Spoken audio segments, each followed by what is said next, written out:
Ici, l'on se croirait au bord de l'océan Atlantique.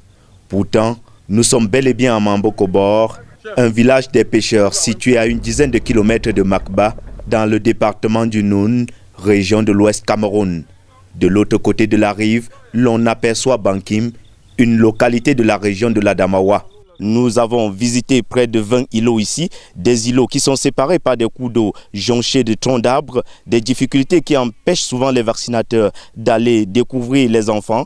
C'est à bord de ces embarcations de fortune que les vaccinateurs de l'aire de santé de Matabarrage, avec l'aide du personnel de la délégation régionale de la santé publique de l'Ouest, ont pu ratisser 4 îlots sur la vingtaine qui existent ici.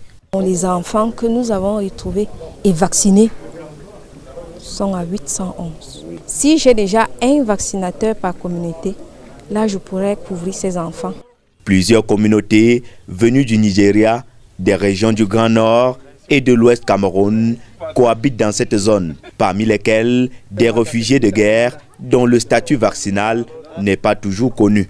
Malgré les réussites que nous avons engrangées autour de ces multiples campagnes, certaines zones dites difficiles restent encore à atteindre.